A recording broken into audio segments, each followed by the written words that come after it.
Mačka i pas pod jednim krovom. Priča o prijateljstvu i saradnji uprkos razlikama. U jednom mirnom kraju postojala je lepa kuća sa velikim vrtom. U toj kući živeli su mačka Mica i pas Bruno. Bilo je to vreme kada su se tek upoznali i nisu baš najbolje slagali. Mačka Mica bila je elegantna i nezavisna. Volela je mir i tišinu, a najviše od svega vreme provedeno na suncu ili mekim jastucima.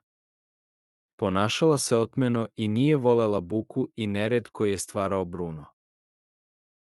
Pas Bruno bio je veseo i energičan. Voleo je da trči, igra se i laje. Bio je veran i ljubazan, ali je ponekad bio previše bučan i neuredan za Micine ukuse. Želeo je da budu prijatelji, ali nije znao kako da to postigne. Jedne noći, jaka oluja je zahvatila njihov kraj. Vetar je hujao, grmljavina je tutnjala, a kiša je padala kao iz kabla. Mica i Bruno su se uplašeno sklonili u kuću, ali su se i dalje držali podalje jedan od drugog. Iznenada, čuli su škripanje iz kuhinje. Kada su oprezno pogledali, videli su malog miša kako trčkara po podu. Mica je znala šta treba da uradi, to je bio njen posao.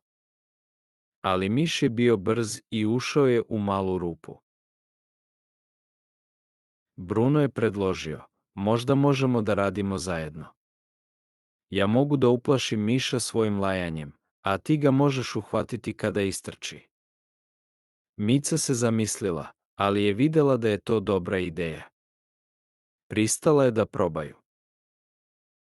Bruno je počeo da laje snažno i glasno pred rupom u koju je ušao miš. Zvuk je bio toliko jak da se miš uplašio i istrčao iz rupe. U tom trenutku, Mica je bila spremna, brzo je skočila i uhvatila miša. Kada su uspeli da reše problem sa mišem, oboje su se osetili ponosno.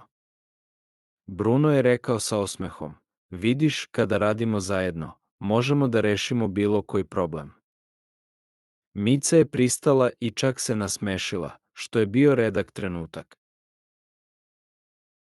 Odlučili su da podele dužnosti u kući. Bruno bi čuvao kuću od uljeza i upozoravao na opasnost, dok bi Mica čuvala kuću od malih gostiju poput miševa i insekata. Takođe, dogovorili su se da će Bruno biti tišiji kada Mica odmara. Sledećeg dana, sunce je sijalo i oluja je prošla. Mica i Bruno su se probudili u miru i harmoniji. Čak su zajedno doručkovali i delili svoje svakodnevne trenutke. Shvatili su da su, uprkos svojim razlikama, sasvim dobar tim. Od tog dana, kuća je postala mnogo srećnije mesto.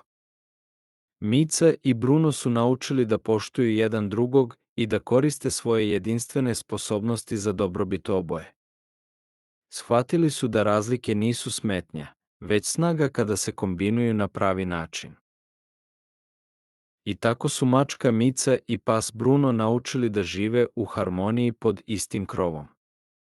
Uprkos svojim razlikama, otkrili su da zajedno mogu da stvore srećan i siguran dom. Najlepše od svega bilo je to što su shvatili da prijateljstvo može da nastane i između naizgled potpuno različitih stvorenja. Hvala vam što ste pročitali priču Mačka i pas pod jednim krovom. Nadamo se da ste uživali u priči o prijateljstvu i saradnji.